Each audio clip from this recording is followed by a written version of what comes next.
The sea does not care if you're lonely. It keeps throwing wind at the windows. It keeps pounding the rocks. And every night, it demands the same thing from the person inside the tower. Keep the light burning.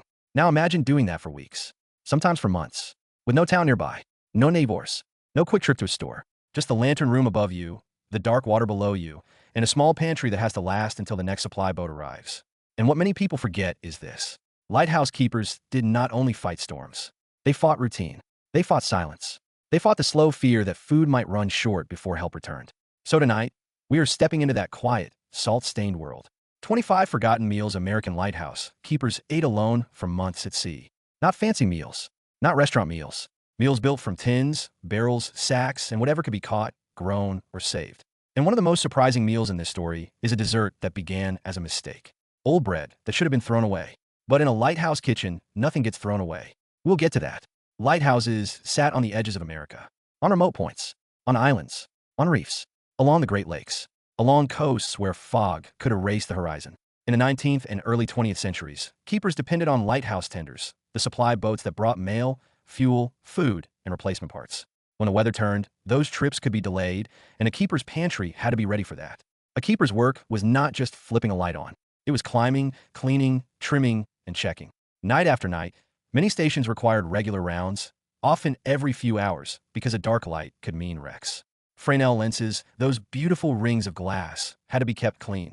Clockwork mechanisms that rotated the lens had to be wound like a giant grandfather clock. Fog signals needed attention too, whether it was a bell, a whistle, or later a horn. And through all of it, the logbook mattered. Keepers recorded weather, visibility, and the state of the light, because routine was part of safety. Food was not only calories. It was structure. A warm bowl after a long climb down a stairwell. A simple plate that made time feel normal. A familiar taste that reminded you that you were still part of the world, even if the world felt far away. The first meal begins the way many lighthouse days began, with a mug and a promise. Strong coffee and ship's biscuit was the simplest comfort. Coffee brewed strong and poured into a chipped mug, paired with a hard biscuit that could survive damp air and long storage. Sometimes the biscuit was eaten dry. Sometimes it was softened with a little butter or drippings if there were any. Keepers ate it because it was fast, reliable, and warming. It mattered because the day started early and ended late, and a keeper needed steady alertness. The human detail is the mug held in both hands, warming fingers while the station creaked in the wind. From coffee and biscuit, many keepers leaned into the cheapest warmth that could be made from a sack. Oatmeal with condensed milk was quiet and filling. Oats simmered in water, then finished with a spoon of condensed milk for sweetness and richness.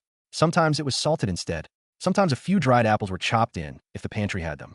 Keepers ate it because oats stored well and cooked easily, even in a small kitchen. It mattered because predictable breakfasts helped keep a schedule when days blurred together. The human detail is the steam rising from the bowl, fogging a nearby window while waves kept slapping rock outside.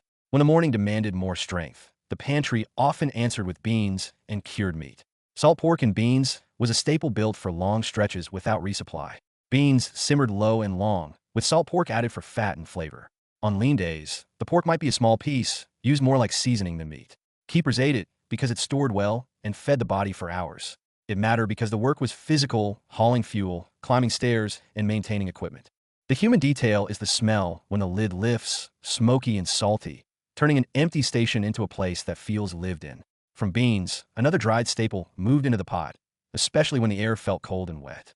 Split pea soup was thick, warming, and stubborn. Dried peas simmered until they broke down, often with onion, pepper, and a bit of cured pork when available. Sometimes it was served with hard bread to dip. Keepers ate it because it was cheap, shelf-stable, and filling. It mattered because thick soup held you steady through long watches when you could not afford to feel weak. The human detail is the spoon pausing upright for a moment in the bowl, not as a joke, but as proof of how heavy the meal was. And once soup became routine, many keeper kitchens reached for the sea itself, because canned food could wear down the mind. Fish chowder was a common answer when fresh fish could be caught near the station. Fish, potatoes, onion, and broth, sometimes creamy if milk was available, sometimes clear if it was not. Keepers ate it because fishing could provide fresh protein without waiting on the tender. It mattered because fresh food broke monotony and boosted morale in a way tins could not. The human detail is the careful simmer, the keeper listening for the pot's gentle bubbling while the lantern room waited above. In some places, especially where shellfish were plentiful, the next meal came straight from the tide. Clam chowder, in a simple version, used clams, potatoes, onion, and thickening from flour or crumbs. Some stations had access to clams through gathering or trade. Others relied on canned clams when those were available. Keepers ate it because it was hearty and tasted like the shoreline itself. It mattered because shellfish offered protein and variety, and it could be cooked quickly when weather windows were short. The human detail is the occasional grit, and the way you chew carefully because the sea always leaves a trace. From the coast back to the pantry, the keeper's kitchen often turned to the most reliable hot plate a tin could offer. Corned beef hash was canned corned beef chopped and fried with potatoes and onions until brown in places. It could be eaten at any hour, which mattered when a keeper's schedule did not match the sun. Keepers ate it because one could become several servings when stretched with potatoes. It mattered because salt and calories could keep you steady when sleep was broken into short pieces. The human detail is the crisp edge scraped from the pan, eaten first like a prize. And what came next was even more basic because it used the same ingredients with fewer steps. Fried potatoes with salt pork was a skillet meal that made the station smell like supper. Potatoes sliced and browned in pork fat, with bits of salt pork cooked until crisp. Keepers ate it because it was quick, filling, and used pantry meat efficiently. It mattered because fat helped the body handle cold and labor, and salt replaced what sweat took away. The human detail is the skillet sizzle, a sound that made a lonely kitchen feel busy and alive. From the skillet, the keeper might reach for something that stored well, cooked easily, and could be stretched into several meals. Rice with canned tomatoes was simple, red, and dependable. Rice simmered until tender, then mixed with canned tomatoes, salt, and pepper. Sometimes a pinch of dried herbs went in, sometimes a little onion. Keepers ate it because rice and canned tomatoes lasted and did not require fresh meat.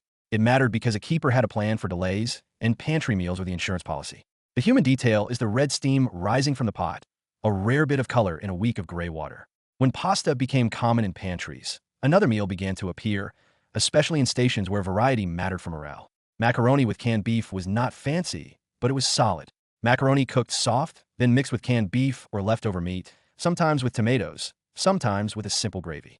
Keepers ate it because pasta was cheap and easy to store, and canned meat was predictable. It mattered because it turned a small amount of meat into a full meal that could be reheated. The human detail is the pot drained near a window, steam hitting glass while the sea kept moving outside like nothing was different. And one of the most old-fashioned meals, especially in stations influenced by British and coastal traditions, was built around bread and beans. Beans on toast was exactly what it sounds like. Beans warmed and spooned over toasted bread, sometimes seasoned with pepper, sometimes with a splash of vinegar. Keepers ate it because it was fast and filling, and it made the same bean pot feel like a different meal. It mattered because changing the form of familiar food helped fight the mental weight of repetition. The human detail is the toast soaking through as you eat, turning crisp bread into a soft, hot plate.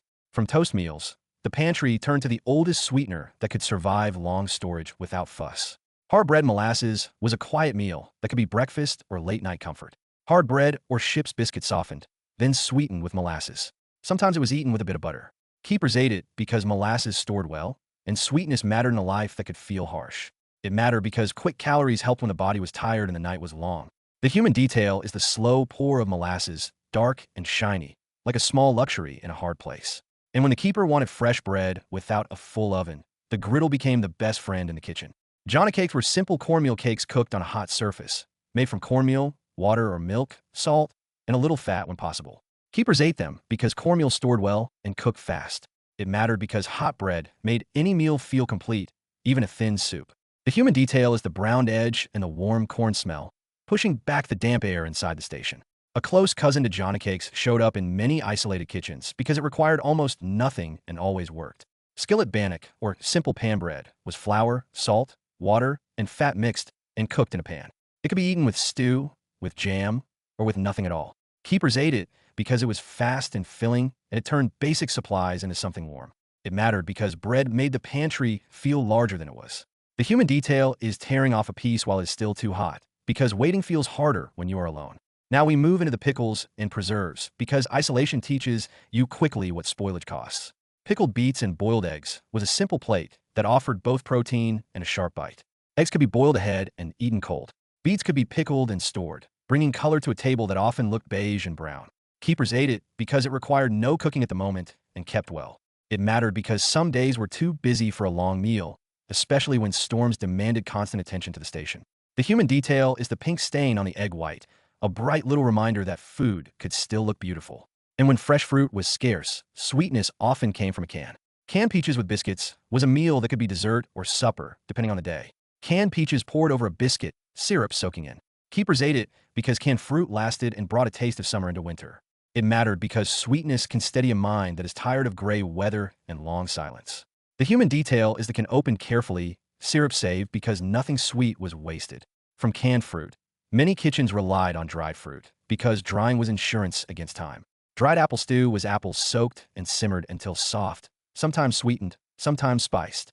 It could be eaten warm, poured over bread, or served alongside simple biscuits. Keepers ate it because dried apples stored well and revived easily, even when resupply was delayed. It mattered because it made winter feel less endless. The human detail is the smell of warm apple mixing with salt air, like two worlds meeting in one small kitchen.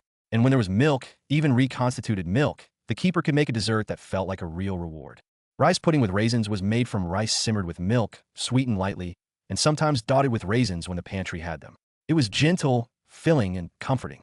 Keepers ate it because it used shelf-stable staples and created a treat without needing fresh fruit. It mattered because small comforts mattered when days felt repetitive and the sea felt endless. The human detail is the sprinkle of cinnamon on top in some stations, a tiny gesture that made the bowl feel finished. Now we reach the dessert we teased earlier, the one built from mistake. Bread pudding was made from stale bread soaked in milk or reconstituted milk, sweetened if possible, sometimes with dry